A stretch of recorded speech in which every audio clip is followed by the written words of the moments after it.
It's Sunday, and you know what that means. It's time for the All Effin' Wrestling Show. JFB, you know it says in the title, but what do we got on the show today? We're going to do news, and then we're going to talk Money in the Bank, because there's some big events that happen at Money in the Bank. So we're going to do a recap show, but we got some news to go over first. And also, we're going to hear some more stories about my grandpa Doug, so stay tuned. All right, let's hit the music. We're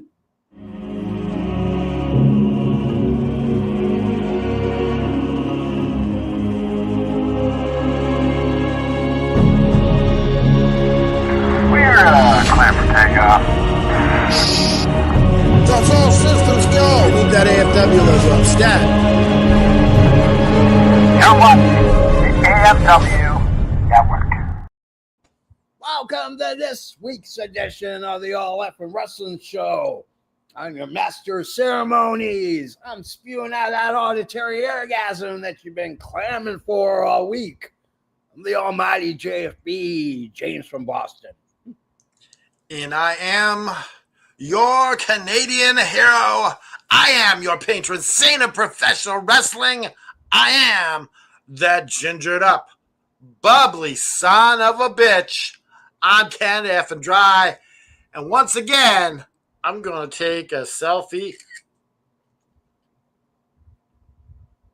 See, look at this. I wasn't doing that. You're working with dark forces, my friend. I don't know. So before we even get into the whole rigmarole, I don't know why. For some reason, I decided I'm going to be a masochist, and I decided to watch the first three episodes of the Star Wars trilogy, because I was like, back in the day when they first came out, I was really hard on them, and I mean like viciously eviscerated how bad these movies were. And I was like, you know what? I'm going to give them a chance. I'm going to go in with an open mind. And the reality is they are just as bad today as they were the day they came out. They are horrible. Oh, what a way to start a weekend. So, yeah. Why did you decide to watch that? I don't know. For some reason, like I'm flipping through Disney Plus, and they have it set up so that you can watch the Star Wars Skywalker storyline start to finish, but it also includes like Rogue One, it includes the Bad Batch, it includes the Clone Wars cartoon. So like you can watch it in such a sequence. Also how it's supposed to play out in the chronologically. Yeah. And Hayden Christensen is a horrible, horrible actor. I don't want to get into it. Whatever happened to him? He's I don't know. I don't know. We'll have to look at his IMDb and see. He fell off the face of the earth. It's like he was Anakin Skywalker, then he just disappeared. He's just gone. It was horrible. It's atrocious. Like, I don't know why I did this to myself, but I'm at that point where I'm like, I'm on the third movie. So like so you're in now. You're in for a penny. I'm a completist. Like I have to, you have to watch all the movies that are in this storyline. Like Halloween, like King Gable. Oh, good Lord. Bret Hart's a fan of Gable? I don't know. I have no idea. I mean, well, you know what? Let's just get into the news. Let's play our famous worldwide news intro. Yeah. And by the way, for those who don't know, the two of us, this is old school for us. This is how we started. Before we had EVP Joe and Juicy Justin, all these other characters, Lord Ryan Rich. Before we had any of these guys on our roster, it was just the two of us just talking about wrestling. So, as always, and I sang this for me and Lord Ryan Rich. I'm gonna say, just the two of us. Yeah. We can make it if we try. Just the two of us, you and I. Let's get to the news. from the four corners of the globe, from our studios to your home. This is FNN, the FN News Network, starring Canada Dry and the JFB. So there's a thing here that says show comments on stage. Does this mean they automatically appear on the show? I guess, yeah. Should we try it? Sure, why not? Let's turn it on. Oh, no, you got to pay for it. Oh, God. Oh, there we go. I don't even want to get into how much I don't like. We're not going to get into it. It's Yeah, so easy to get in their scams. They're horrible. But anyway, so it was announced before Worlds Collide that Nikki Bella is going to appear on WWE Raw. Now, the speculation is that because the Evolution 2 pay-per-view is coming up very soon, this is the reason why they're bringing Nikki Bella. However, there's a bigger reason why she's appearing on WWE. So, for those who don't know, she married this jackhole that was Dancing with the Stars guy. Yeah, Dancing with the Stars guy. They got married, and then they got divorced. And then he went to court and said, she has to pay me spousal because she makes all this money and I don't. But in all fairness, women have been doing this to men for how long? Yeah, but here's the thing. This cat is not poor by any stretch of the imagination. He's getting 50% of what she made or what she has because she's a very frugal person, despite how she appears in public. So how does it work? Is it just income that you had or your future income too? And future income as well. Jeez. And she has to pay him monthly for spousal support. This is the reason why she's coming back to WWE, because she basically came out on her podcast and just talked and just spilled the tea that, you know, this is money I've made over my career in WWE, my career as creating a fashion brand with my sister, all this stuff. And this guy, well, we can easily say this. Yeah. Welcome to equality. No way should she be paying so this guy can just run around and do whatever the hell he wants. Linda gets 40% of Hogan's money. That's not true. When they got divorced, she took 70% of what he is worth. And how did she get 70? Because she had a good lawyer, and Hulk Hogan was did not. Wasn't he a cheating bastard?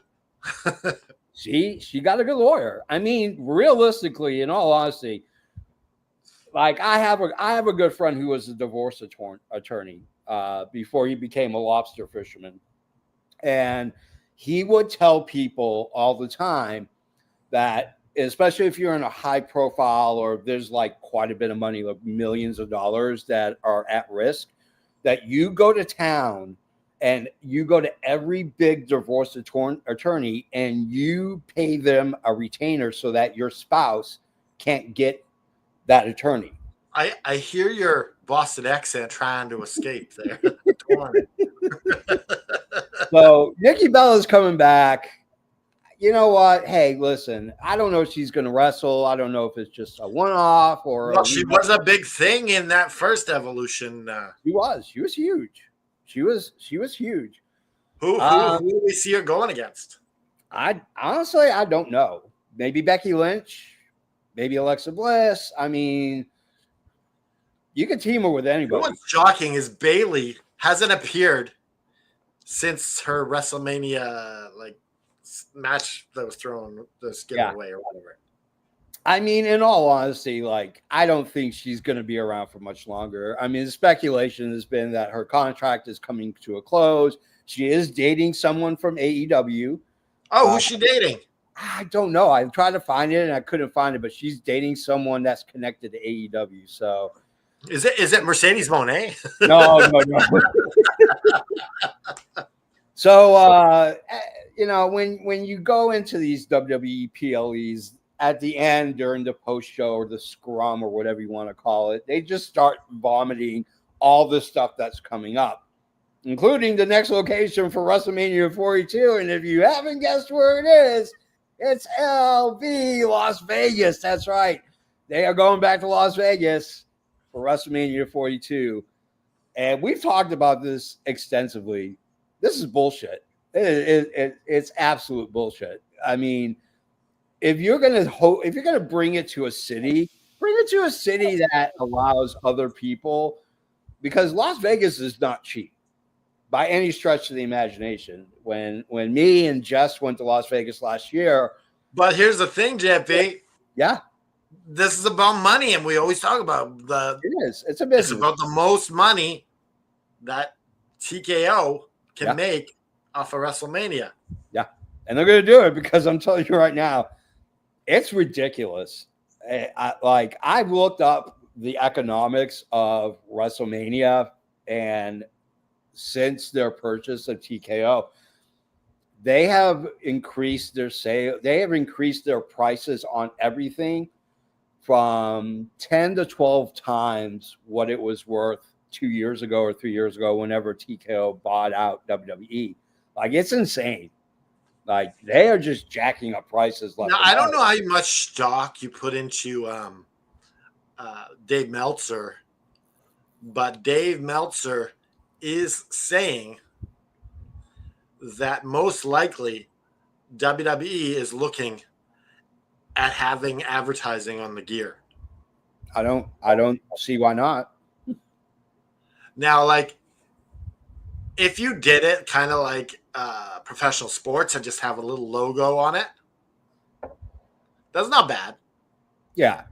But like having a whole Liv Morgan McDonald's outfit. You could come out dressed like Ronald McDonald. Vegas residency is big money. Yeah.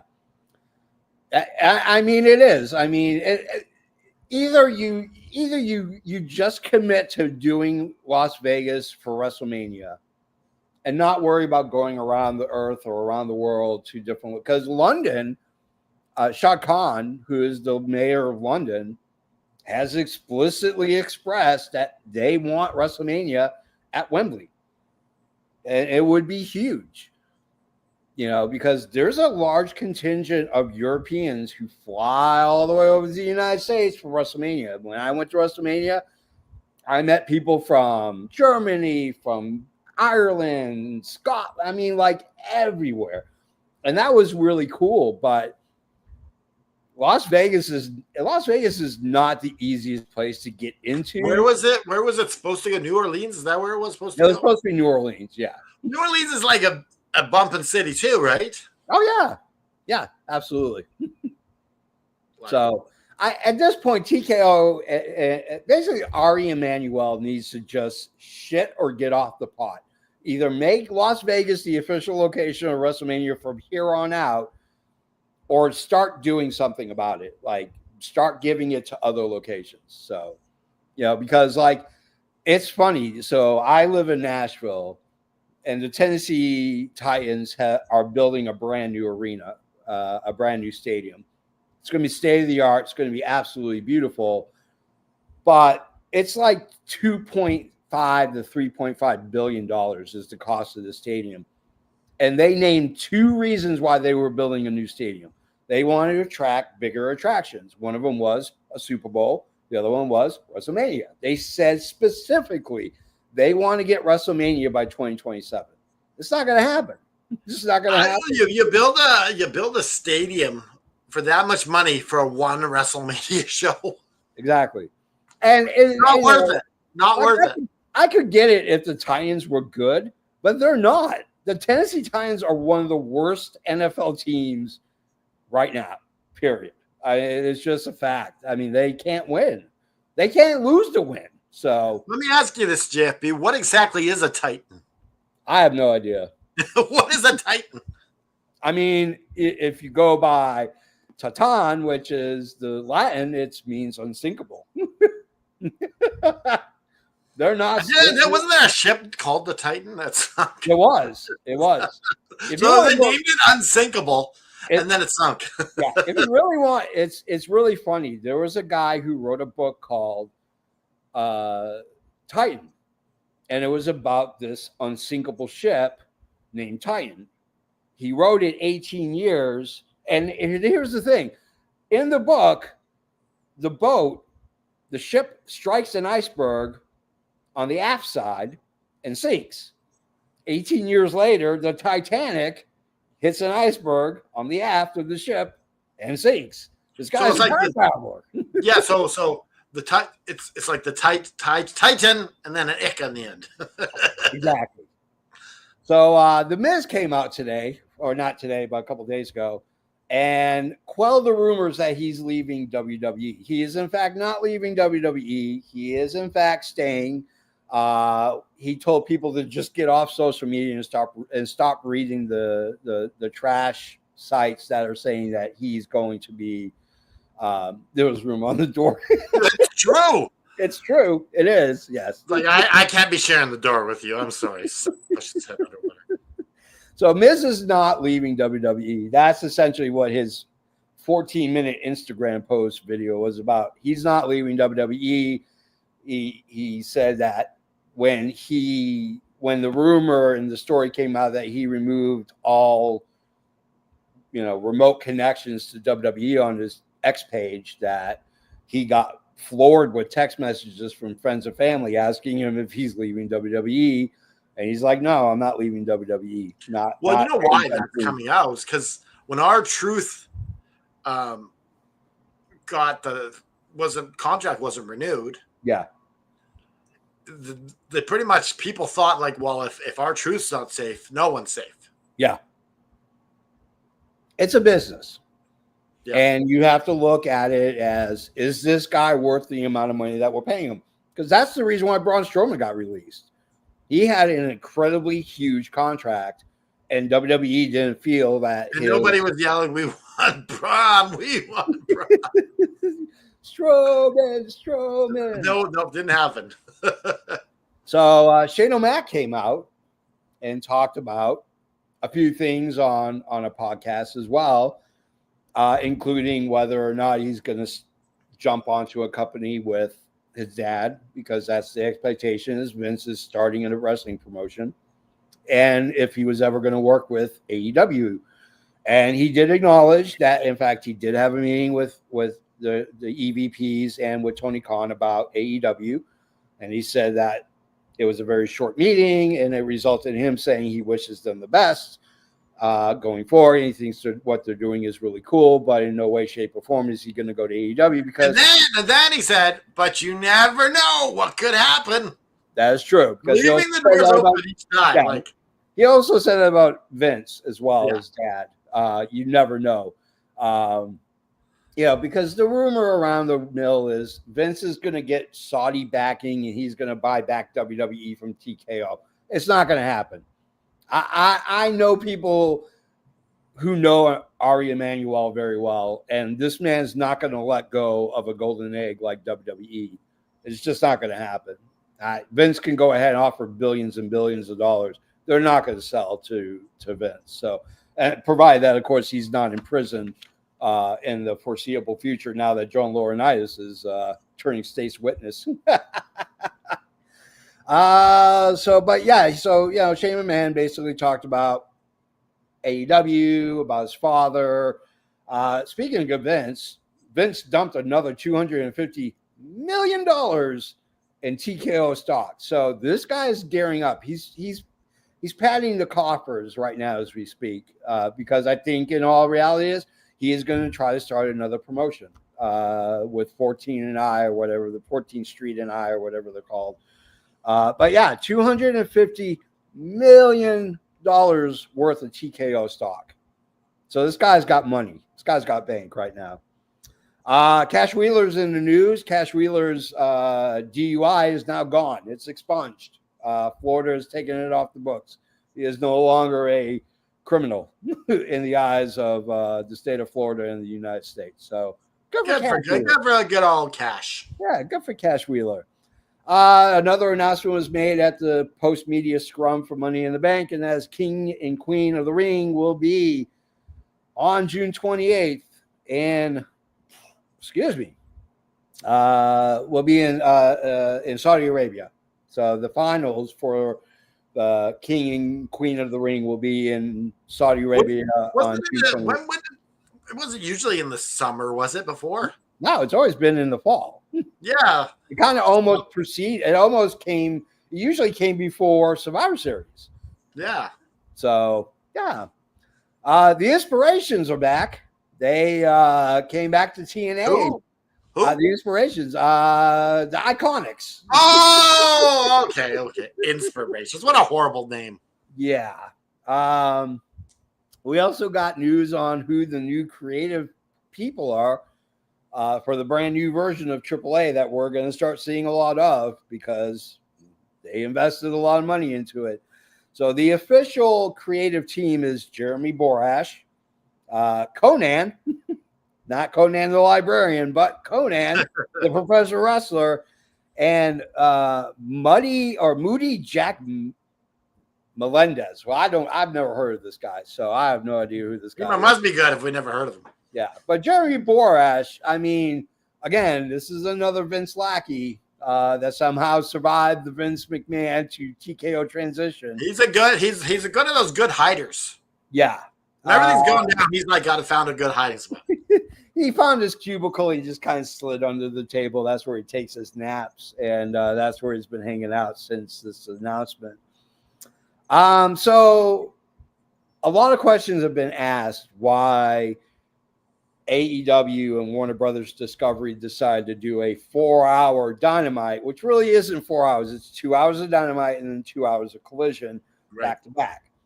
The word around the street is that they're trying to find the right time slot for Collision. I don't think it's going to be on Saturday anymore. There's a lot of rumors it's going to be Thursday. It'll be Friday. I actually think Thursday makes the most sense. I agree with that. Because you got that Wednesday and it's leading off hot. Yeah. And then you own Thursday. You own the middle of the week. You just have this AEW centralized time. Yeah. And I think that's great. Saturdays is not a great day for professional wrestling. No, it's not. It's a shit place to have your wrestling.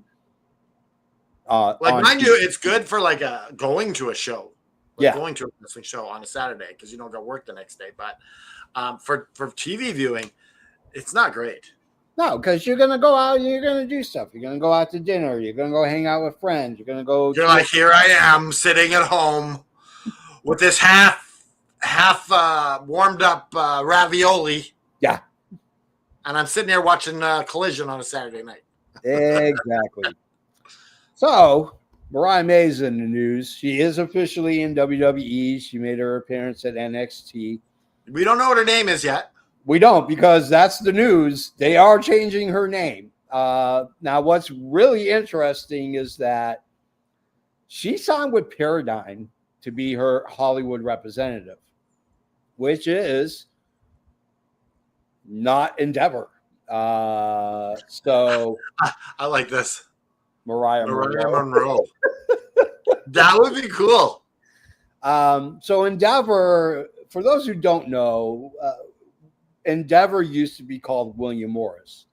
And then they changed to William Morris Endeavor, and then they just changed to Endeavor. Back in the day, William Morris was one of the biggest agencies in Hollywood.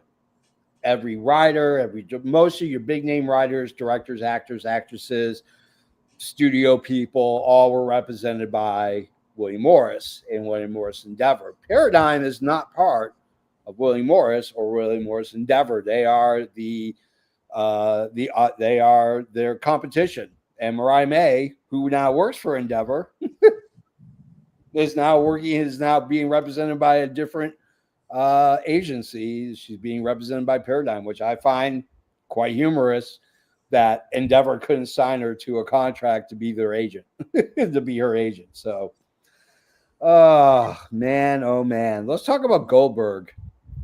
We can talk all day about how much we don't like Goldberg, but apparently Goldberg has been training for his final match. No speculation when this is going to happen. It could be at Saudi Arabia. It could be at wherever.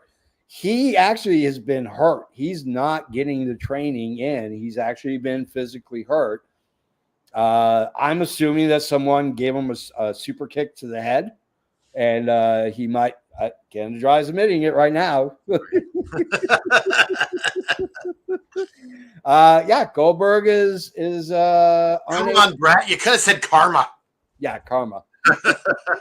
I mean, you know what? I'm just going to be flat out. I don't want to see Goldberg on TV. Like, do we? You know, like, why? Like, you haven't wrestled in like 3+ years, and all of a sudden now is the time when you need to actually go out and have a retirement match. Come on. His kid looks pretty buff though. Oh yeah, well yeah, his kid who now sports the Goldberg family tribal tattoo on his arm as well. That's a horrible like. Like, you know what? Like, if you're paying homage to your dad, but come on, I mean, tribal tattoo. He's 0-1 versus Windows. I like Bret Hart fan. I like Bret Hart. So for those who've been wondering where Camille has been, apparently it's not that they don't have anything for her. She's actually been filming for a TV show, kind of the same deal that Wardlow has been. Wardlow is apparently going to be in a TV show that he's been filming, and so that's the same thing with Camille. Camille has been filming. Camille made a big deal in that Queen of the Ring. Yeah, well, she was heavily featured. Yeah, so I don't know where Camille is at this point. I'm sure she's on set somewhere, but yeah. So if you wonder where Camille is, that's where she is. She's making TV shows and stuff. So, so Drew McIntyre was talking about, Drew was talking about a various amount of topics now that he is taking some time off to kind of recuperate. He is doing a movie as well. And somebody asked him about his relationship with The Rock, and, he proceeded to say that, The Rock always looked out for him, which, kind of, brings up the question about this falling out with The Rock and WWE, and the reason why he wasn't at WrestleMania 41 and all this stuff. And I think it's a he said, she said kind of thing. WWE is kind of sitting on their rumors that Drew McIntyre might come back with The Rock in tow as sort of a new sort of faction. I wouldn't have a problem with that. I wouldn't have a problem with that at all. And who else would be in the faction though? Outside, that's it's one of those things people throw against the wall, see that it sticks. That's how it sticks. Oh man. So we might as well go ahead and just get right into money. Well, is that the end of the news? That's the end of the news, yeah. All right, so we're to talk something that my grandpa Doug, God bless his soul. So I remember he was saying, he's like, "Did you remember how fast I used to be?" And now, how much of a, I don't know, I hate to call my grandpa a loser, but you know how much of a loser they are. Yeah. By how far they have to go to reclaim glory, the glory chase. So he's like, "Do you remember how fast I used to be in Mrs. Swanson's kindergarten class?" He's like, "When I played the Duck, Duck, Goose, I was the fastest effing goose there ever was." He was fast back then. Yeah. Good old Grandpa Doug. He could run. Hell yeah, he could. That man was like lightning in a bottle. So let's go. You know what? Let's go ahead and let's kick it right to the if I can find it, the main event.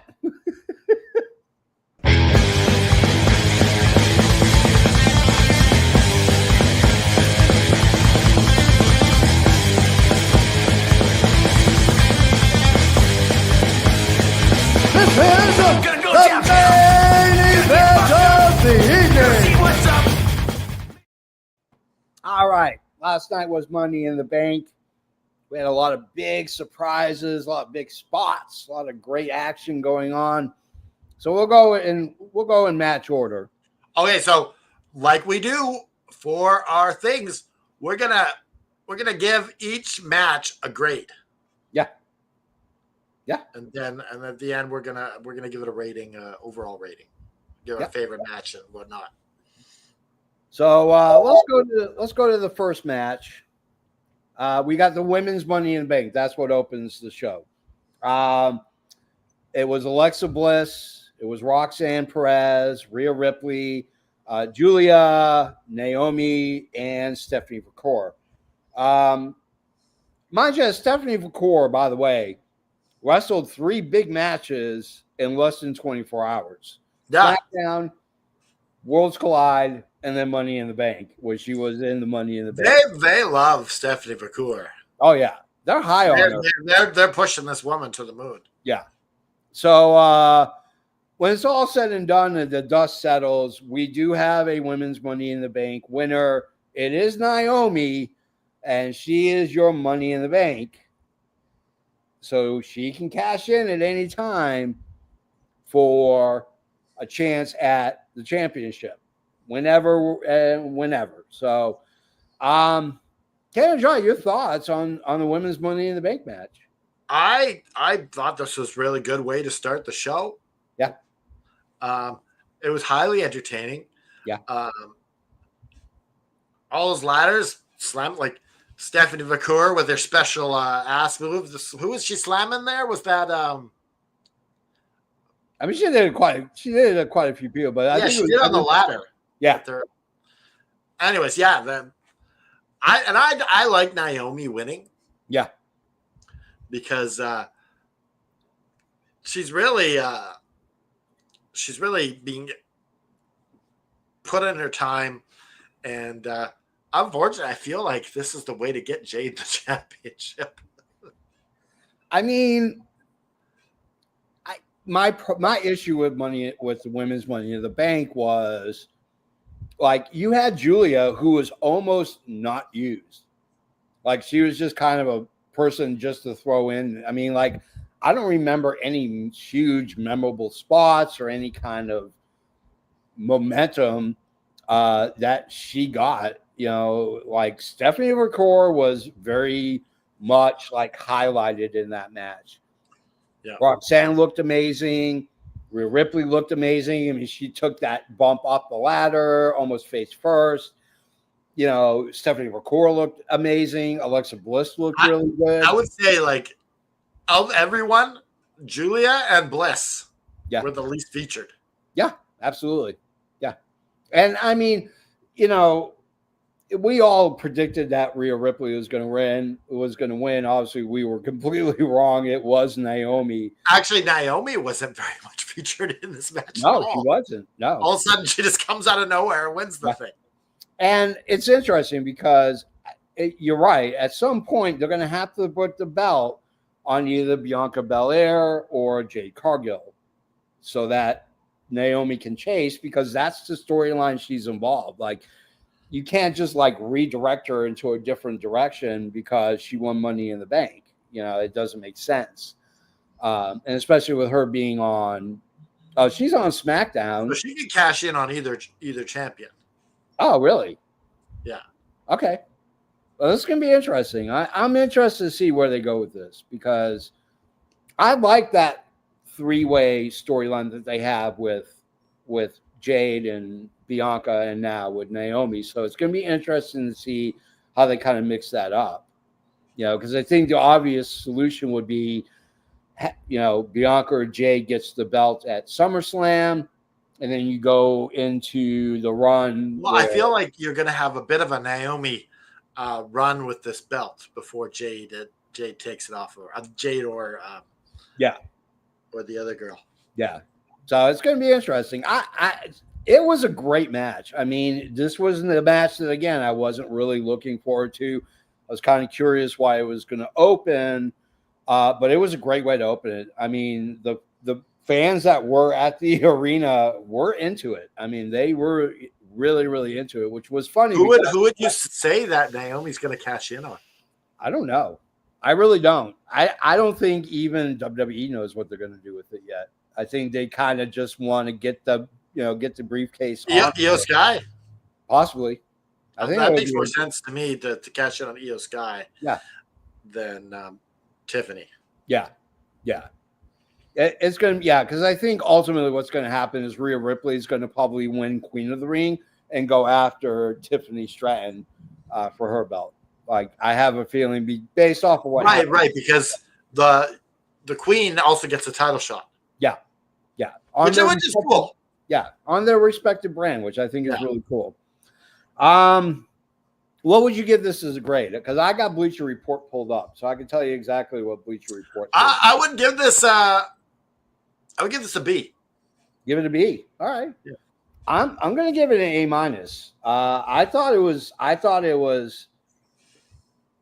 To me, I thought it was pretty violent. It was a pretty violent. Like, they took a lot of big bumps, and I think that energized that crowd. Bleacher Report gave it an A. So, yeah, good for Bleacher Report. And what do you give it? Oh, you gave it A minus. Yeah, I gave it an A minus. It was. I thought it was a really good. Listen, giving an A is I'm cheap with my A's. Yeah, as well as you should be. I mean, a match really has to sing for you to give it an A. So we're going to go to the Intercontinental Championship. It's Dominic Mysterio and Octagon Jr. And Ken, your thoughts on the Intercontinental match? This match sucked. Yeah. This match was over so quick. Oh, yeah. Like, what was the point? Filler. Well, like, so for the Intercontinental title, like I feel like you have better matches on Raw and SmackDown than this. Yeah. This is a PLE. Yeah. And I'm going as far as to give this an F. Okay. I'm going to give it a D. I mean, the only thing that really kind of saved this match was the crowd popped for Dom. Yeah. And Mr. Iguana is actually pretty cool. Like, I like this gimmick. It's stupid as hell, but for some reason it entertains. Mr. Iguana is what WWE loves, that kind of shit. It feels like Vince booking, really, honestly. Yeah. It really does. It feels like Vince is booking Mr. Iguana. But so Bleacher Report gave it a B minus. What? What match were they watching? I don't know. I have no idea. They're like to me, like, fair enough. It was added last minute, but yeah, what's the point? Yeah, it wasn't. I mean, it was planned well before. I don't think it was just like Triple H walked in and said, "Hey, I think we should do an IC Championship match at Money in the Bank." Like I guess the good thing about it is you're getting Dom some wins against some, without costing the main roster some pushes. I don't know. Yeah. So let's go to our Women's Intercontinental Championship match. It was Lyra Valkyria and Becky Lynch. And after a pretty hard-fought match, Becky Lynch is your new IC champion. She is your new Women's Intercontinental Championship. Yeah, you're right. I'm at but, I mean, the problem with putting octagon, hexagon, triangle on Raw is nobody knows who this guy is. Well, that's even worse. Like, to me, like, I hate when you debut someone in a big match and you're like, who is this guy? Yeah. Yeah. Like, I remember Saturday Saturday Main Event. Yeah. Ultimate Warrior versus the Ninja. Yeah. And it was the Ninja's debut. And like, I was like, who, what? And Warrior just destroyed him. Yeah. Absolutely. Yeah. So let's go to the women's match. Lyra Valkyria drops the belt to Becky Lynch. Canada, your thoughts on this match? I enjoyed it. Becky Lynch Valkyria. They put on a good show. I really like Valkyria. Yeah. She's got my superhero cat name for her final move, the Nightwing. Yeah. I'm a fan. Yeah. I liked the whole thing where Becky got her hand raised, and then she's just insisting more and more. I'm like, and I like that she got her comeuppance afterwards. Yeah. Because even though you took the belt off and put it on Becky, she got her comeuppance. Yeah. You gotta get your comeuppance once in a while. Absolutely. 100%. Yeah. So that being said, I give this match, I give it a B. Okay. I love this match. I thought it was extremely physical. It was it looked like it was two people who don't like each other that just wanted to beat the living hell. Because, immediately after the bell rings, Lyra Valkyria went on the offense. Pretty much the entire match. She was on the offense. She was just brutally hammering Becky Lynch. And up until the point after the pin, I would have given this an A-. I thought that her constantly asking Lyra Valkyria to raise her hand and put the belt around her was stupid. I didn't like it. I didn't like it. It didn't fit. It felt weird. They had the agreement before. Yeah, it felt to me like they're trying to force Becky Lynch to be this ultimate heel. And the reality is that that's not what made Becky Lynch popular. Becky Lynch as the man, where she wasn't a face, she wasn't a heel, she was a tweener. And she was a badass. And now she's like this pompous. I just didn't like it. Like, it just left a bad taste in my mouth. So I dropped it down to. Do you know what? Like, if you're going to make her like this. Yeah. She should just be part of her husband's faction. I agree. If you're going to do this, then put her in the faction with Seth. Like, everyone knows they're married anyways. Yeah. You're not breaking kayfabe. Like, why wouldn't you be there together, fighting together? Yeah. I agree. Make it happen there, Triple H. Yeah. Just at some point, you got to. But I gave it a B-. I like I said, the match itself was absolutely amazing. It was my match of the night until that crap at the end. It just didn't make sense. It didn't fit her personality or her character in that way. What do they do next with Valkyria? I don't know what they're going to do with her. To be honest with you, it worries me that they're going to just shuffle her to the side. Like, they're just going to push her to the side and mid-card her ass until they can figure out what to do with her, which I feel is wrong. Like, it's not good to put her in that position. So, like, I don't know. Like, I think that Intercontinental title was something special for her. Yeah, absolutely. I agree. See. So Bleacher Report gave it a B+.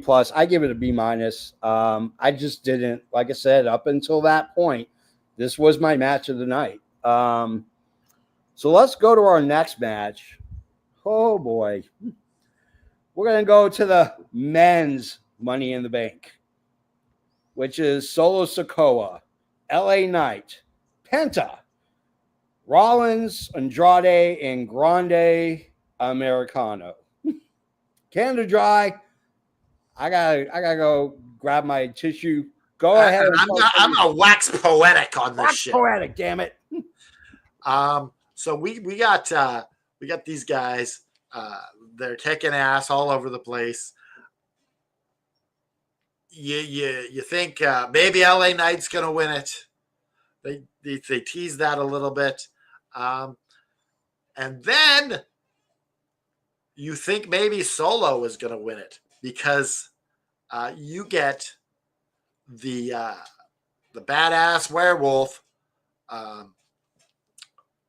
he comes in and he sets up the ladder for Solo Sikoa to come up, and Jacob Fatu turns on Solo Sikoa. I'm like, why? One thought, couldn't you have had Solo Sikoa in this match instead of interrupting it. What do you think about, like, couldn't they have had Solo Sikoa in this match? I'm sorry, Jacob Fatu in this match instead of interrupting it? They should have had Jacob Fatu in there instead of Grande Americano. Yeah, then you have this like idea that Solo Sikoa, he's going to help Solo Sikoa, but then turns on him.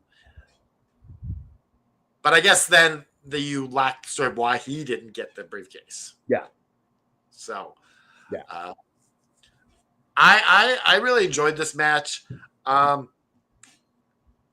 Just for the turn alone on Solo Sikoa, I'm giving it an A. Yeah. I enjoyed it. It was a really great match. The shenanigans aside, you knew that Braun Breaker, that Braun Breaker and what's his face, you knew that they were going to help Seth Rollins win, because Seth Rollins eventually is your Money in the Bank winner. You knew that, they were going to appear. JC Mateo showing up with Jacob Fatu, like, Jacob Fatu made sense. JC Mateo didn't. He had no involvement, really. He was taken out pretty early. Yeah. In the shenanigans. But it was good to see Solo Sikoa kind of get his comeuppance after he's been telling JC Mateo that Jacob Fatu is an idiot. But I think you're also building for those two to collide. Yeah. Like, we are going to get a SummerSlam match between Solo Sikoa and Jacob Fatu for the U.S. heavyweight title. And I think that, in all honesty, they're going to drop it from Fatu to Solo Sikoa, and they're going to take Fatu and they're going to step him up. And I don't know. I think this run needs to go on a little longer with this belt. Well, you got August. I mean, SummerSlam's not till August. So, I mean, that's another couple months down the line. But at the same time, like, the idea is to build stars, and if you have Solo Sikoa beat Jacob Fatu, for that belt, maybe you're finally giving some legitimacy to this Solo Sikoa character. Yeah. So I mean, he still has all those Samoans as his buddies. That's true. Well, yeah, for now. Yeah. I'm going to give it an A-. This was my match of the night. It was anticlimactic because we all knew that Seth Rollins was the only person in that group that wouldn't make logical sense to give him a Money in the Bank run again. I don't know if they're going to be able to recreate that excitement that Rollins had, because, I mean, going into that WrestleMania, the heist of the century, the last 3 months leading up to WrestleMania was not good for Seth Rollins. He was taking loss after loss after loss, and even last. But I don't think they're going to do it the same way, because Seth is hungry for the belt now. Yeah, he's not gonna. He wants it now. Yeah, he's hungry for it. He's not going to wait till WrestleMania. Yeah, so it's going to be interesting. I'm curious to see where they go with this. He's cashing in on Uso. Oh, of course. Yeah, absolutely. 100%. Yeah. He's going to cash in on, and to be honest with you, it might be Gunther too. I mean, Gunther is fighting Jey Uso on Monday night, and there's a good chance they could drop the belt, because you think they're going to, the fans are so behind. Yeah. Jey Uso. He can't wrestle. He's not a good wrestler. Yes, but John Cena's a 17-time world champion and can't wrestle. That's true. So it's not about wrestling. It's about the fans and the merch he sells. Yeet. Yeah. Oh, God. I'm so tired of that yeet crap. They need to bury that thing lower than Hulk Hogan's buried his opponents. So. Okay. What's worse?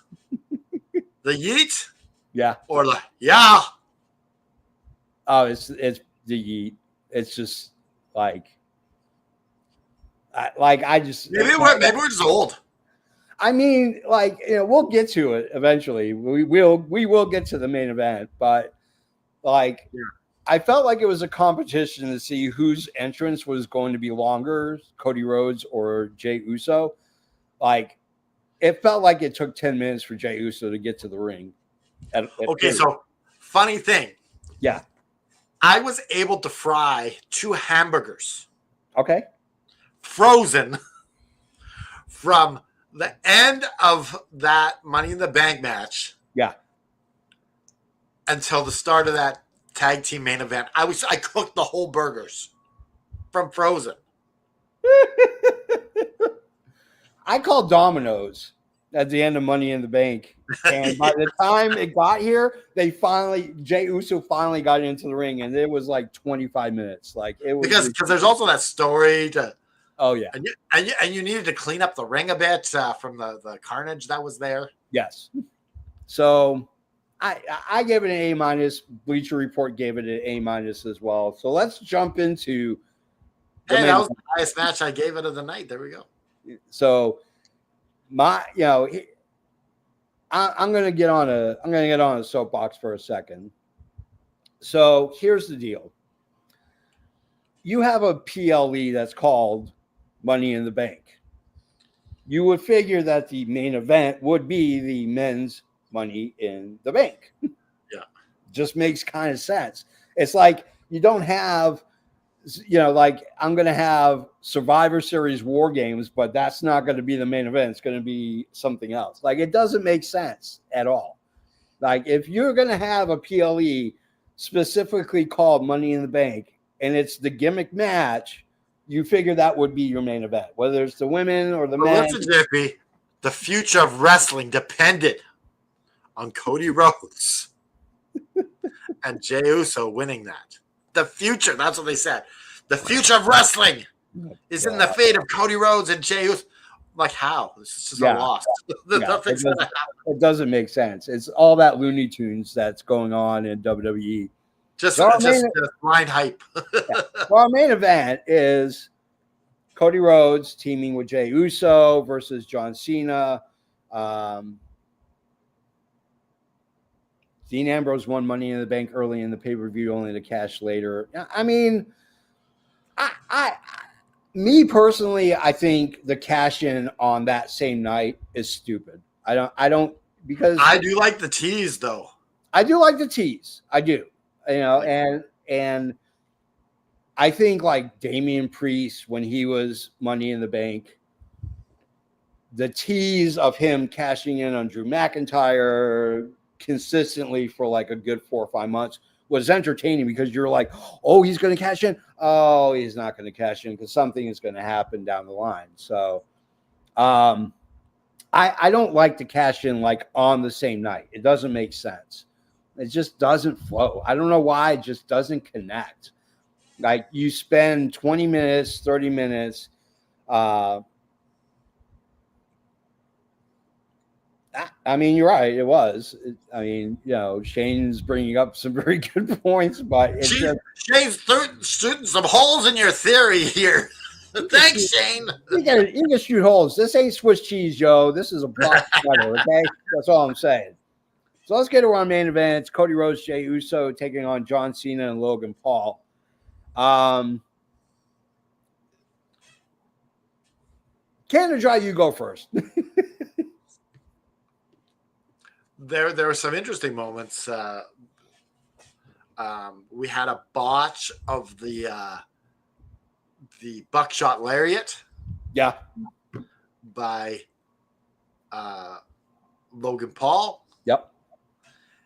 But Jey Uso saves it. He does. Yeah. What a better way to save that by super kicking him. Exactly. Like, I thought, brilliant.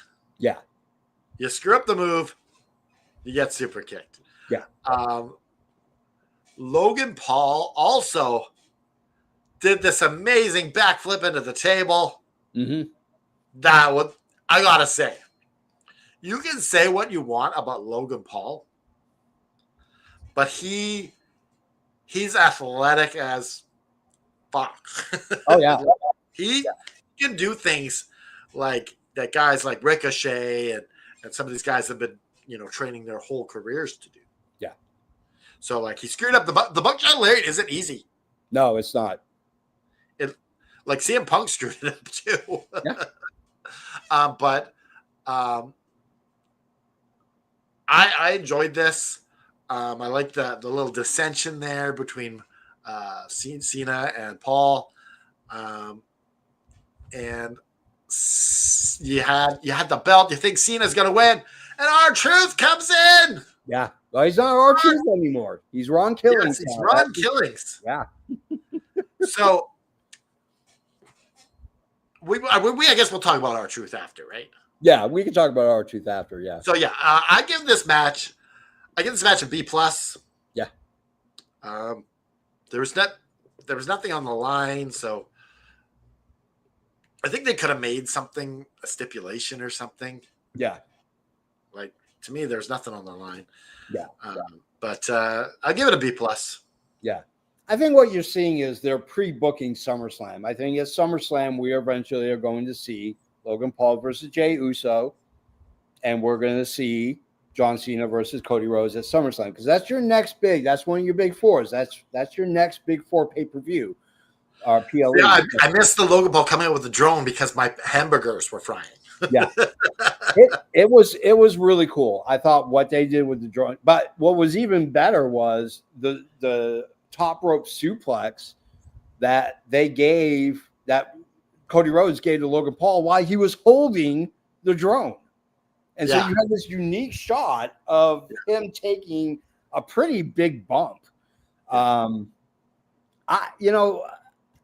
Here's the thing, like, it's obvious, like, this is the direction they want to go going into the big four, and at least into SummerSlam, is Logan Paul, Jey Uso, John Cena, Cody Rhodes. I mean, that's the natural storytelling that they're trying to provide. I did not like this match at all. Like, it had decent spots. It had really good moments.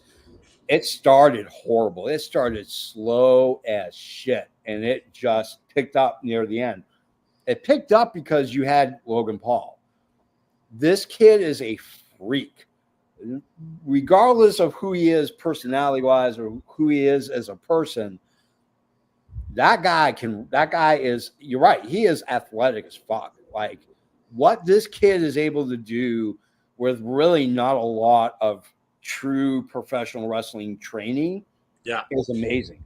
Like, he is just a natural athlete. And I think that's what pisses a lot of people off, is that this guy comes in out of the blue. He's a YouTuber, and he's able to do shit that Ricochet and Will Ospreay have taken years to perfect. And this guy does it like it's natural. Like, it just comes to him. Like, I hate people like that. Me too. I hate it. Like, I played soccer all through my childhood years, and I worked really hard to be as good as I possibly could playing soccer. And there were kids that just naturally had this soccer talent, where I'm at 4 or 5 o'clock in the morning at the gym training. These kids just, I just partied, at a keg party, and now I'm going to go ahead and score 3 goals on you. Like, it's ridiculous. I was kind of like that at school with my homework. Yeah. And I was seeing these kids that would slough off. Yeah. And they're still getting B's. Yeah. And I try, and I'm failing the class. I'm like, I gotta really put some effort in here. Yeah. So as we get to the end of the match, John Cena does what John Cena does. He grabs the belt, he clocks Cody Rhodes in the head, and he's getting ready to go for the pin. And then out of the blue, this guy in a black hoodie and black pants just jumps in the ring and starts beating the hell out of John Cena. My initial thought was it's Randy Orton, because he's done that before. It's not. It's R-Truth. Now known as Ron Killings. Yeah, so now known as Ron Killings. How do we know he's not called Ron Killings? Because immediately after, before the post-show starts, they tweeted out a link saying you can get your Ron Killings merchandise here at the WWE shop. So the story is people flooded social media and said it was a work. Ron Killings came out and said, no, it wasn't. When Triple H was being interviewed at the post-media scrum, he, of course, said, hey, it's just part of the story. The story is apparently that they reached out to him multiple times. He ignored their calls. Nick Khan actually called him from his own personal phone, and they worked out a deal. Now, that was like one of those meet me halfway deals. yeah. So he's not making. He probably took a pay cut. Yeah, he took a major pay cut. That's the word. Here's my opinion on it. I love it. And it was a great move, and it was a great moment for the fans, because the fans have been chanting, we want truth, since his release. And now he's back. And the fans were like, we did it. We made history. But this is a work. I don't care what R-Truth says. I disagree. His son came out and said it was it's not a work either. I don't listen. You have to keep all those WWE. You got to keep so many people in the dark. Yeah. I think it was just a smart move. Yeah. Like, you can keep that opinion, but yeah. I think it was just a smart move. You saw backlash from a lot of fans. Yeah. And like, why would we let this guy go to AEW? Yeah. And make lots of money with the Hurt Syndicate? Why would WWE do that? Yeah. So I mean, ultimately what happens, Nick Khan and Triple H knew they fucked up. They knew they screwed the pooch and they dropped the ball, and they went ahead and backtracked, which is fine. Well, they didn't know how beloved R-Truth was. I mean, the guy is so loved universally, not just by wrestling fans, but he was a huge persona in the locker room. Like, this guy was a locker room leader. And as goofy as his character was, the R-Truth character was, the whole thing with Judgment Day, his childhood hero, John Cena, regardless of the fact that R-Truth is like 7 years older than John Cena. Like, listen, the WWE fired I forget his name, but the Fiend. Yeah. No one outcried bullshit when they fired the Fiend. No. But R-Truth. So, like, you don't know what the fans are going to react to when you fire someone. Yeah. They didn't think that the fans were going to be outraged. Yeah. Oh, they were pissed. I mean, I couldn't believe it. At first, I thought it was fake news. And when we talked about it, because like when we were doing our news segment and, EVP Joe said, oh, hey, by the way, R-Truth got released too as well. Yes, there were people that were pissed when ready to fire, but no one's coming and making a big deal about it on social media. No one's saying, we want Bray. Yeah. No, not to the. I mean, like, you had a couple of people that did the phone thing for the Firefly, and that was fine, but like, that took weeks, and then it disappeared, And like CM Punk, I mean, CM Punk got fired by WWE, and occasionally you would hear CM Punk, and really the only time you really ever heard is when you went back to Chicago, and the Chicago fans are just Chicago fans. I mean, but. It's interesting to see, because this is really the first time in my memory that a promotion has ever backtracked on a release and said, whoa, we fucked up. Let's go backwards and get him back, And I'm glad he's there. And it's going to be interesting because I think. Could the White Six be all of them? Could they all be in jeopardy? Oh, absolutely. I mean, here's my opinion on the whole Wyatt Six situation. You had really hot momentum with the lead up to their appearance. Yeah. And the first couple of weeks, they wreaked havoc as well as they should. And then they just disappeared. Like, it's just gone. And now they're back again. And you kind of wonder, like, why? Like, you had heat and momentum, and now you are basically like, we're going to take you off TV for 4 months to figure stuff out, and then we'll bring you back. like it didn't make sense. It doesn't make sense. Like, but again, like they were gone in like weeks, not even a week later. Like nobody was like on Twitter. That's true. They did have backlash when they fired Matt Hardy. Oh yeah, well yeah, but that was a whole different situation. I mean, like that was a whole entire different situation because Matt Hardy is doing Matt Hardy, but this Uncle Howdy thing, I think it's done. Oh, it's over. Like I don't know why the Wyatt Six are there. Like it doesn't make sense. Like I like Uncle what's his name, Bo Dallas. Like I like Bo Dallas's what he's doing right now, but the reality is that he's not Bray Wyatt. He's not his brother.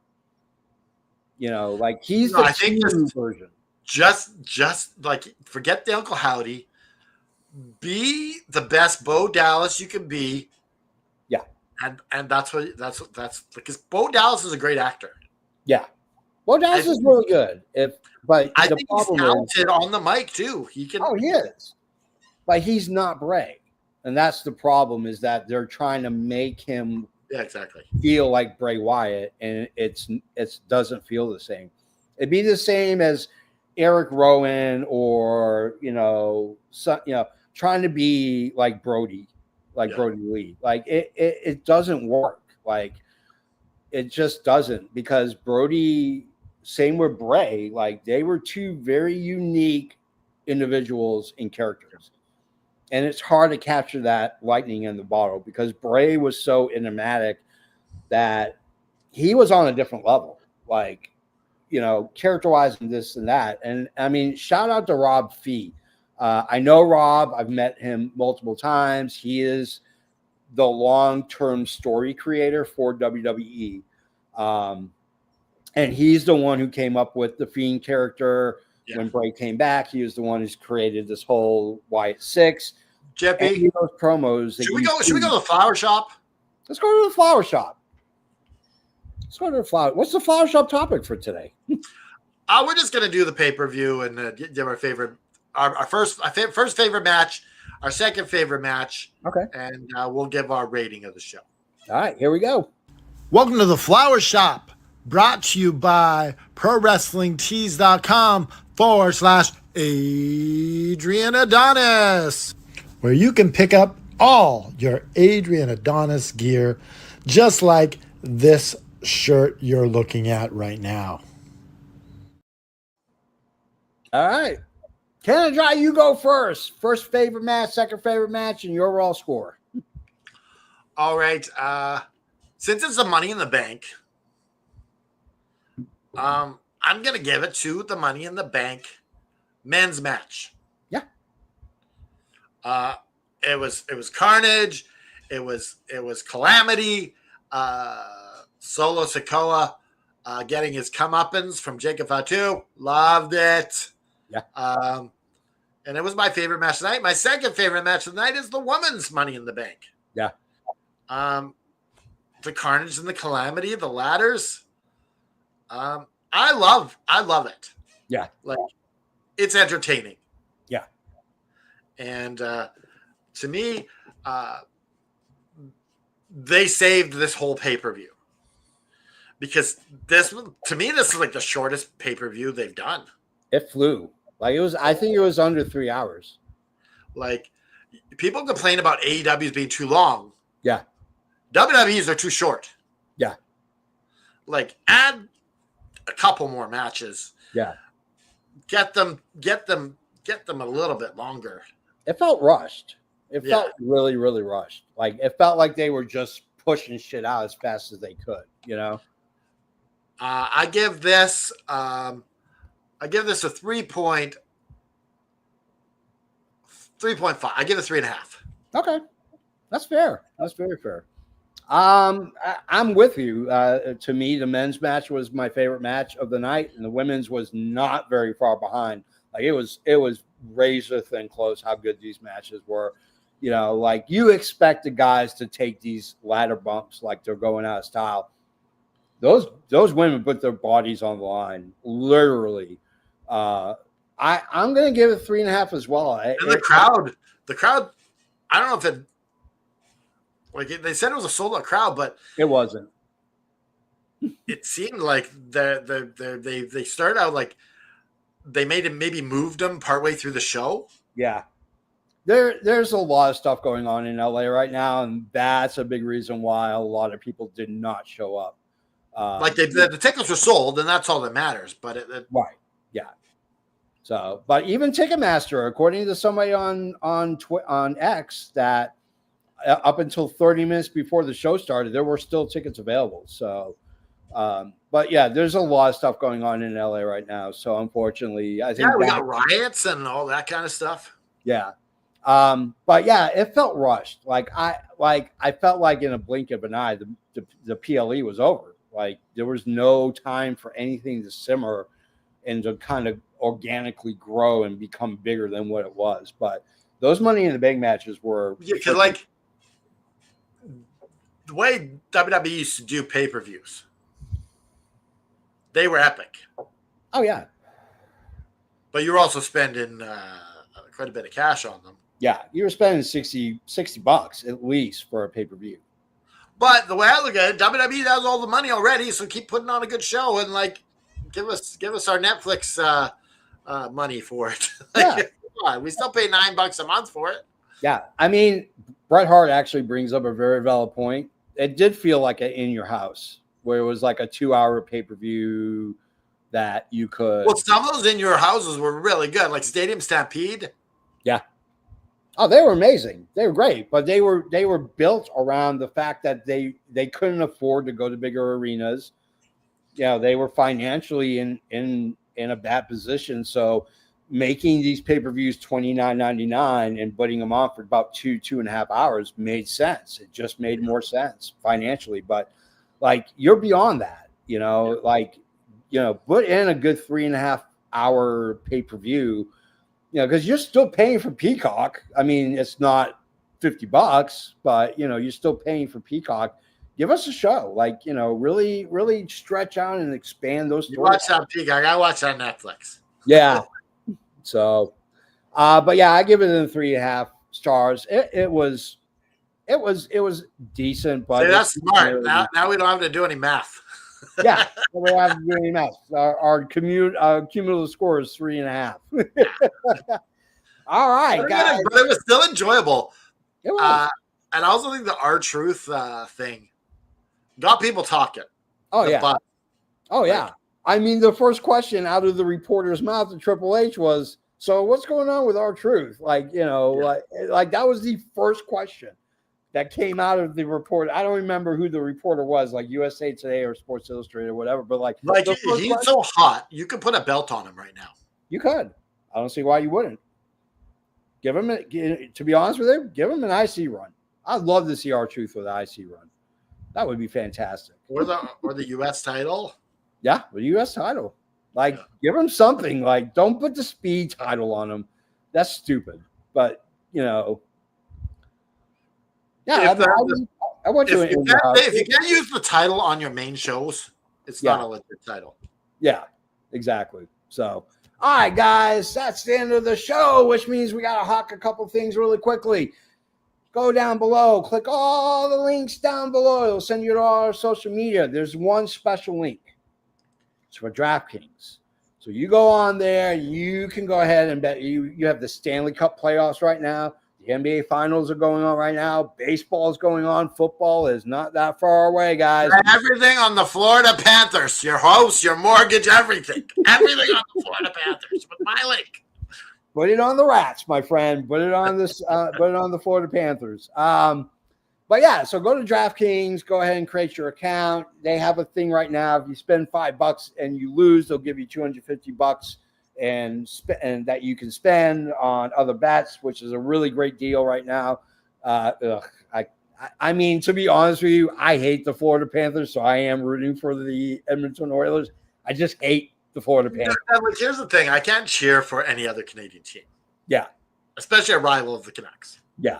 I can't root for the Florida Panthers. I hate. Yeah, they're a rival of the Boston Bruins, right? Yeah, I hate Matthew Tkachuk. That guy could just go away and get sucked into a vortex. Well, no, aren't you cheering for your Marchand? I mean, like, I love Marchand, but like it's like Roger Clemens going from the Red Sox to the Yankees. Like, it doesn't feel good. It just doesn't feel good.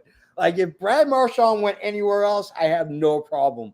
But like, I don't wear my Marchand jersey. I packed away my T-shirt. Anything that has Marchand on it, I got rid of it. Like, I won't wear it, you know, because he plays for Florida. I hate Florida Panthers. I hate the whole state of Florida, but the Florida Panthers are just horrible. So we'll go to DraftKings, and you can bet on the Stanley Cup playoffs and all that other fun stuff. If you want to get a shirt like, say, the All Effing Wrestling shirt, the effing comic book store shirt. There's only one place to go: ProWrestlingTees.com/effing wrestling, where you get all of your awesome all effing wrestling gear. And coming out soon is the Red Flag Society T-shirt. Oh, yeah. Because that list is getting longer and longer on that Red Flag I'm Society. tacking up some major red flags right now. I'm telling you right now. Like, I'm going to have like 60 by the end of the year. At least 60. So, Yeah, as Grandpa Joe said, his favorite wrestler, he said, "It's Grandpa Joe, Grandpa Doug." He said, "Whose house?" Well, it's Swerve's house. He likes Swerve. Who doesn't like Swerve? Like, I mean, he was number one in our power rankings for this month. Where he's going to be next month, I have no idea, but he's number one right now in our power rankings. So, on behalf of Canada Dry, I am the almighty JFB. And just like Bret Hart says, raise your fist in the air and put the devil in a sharpshooter and just keep fighting.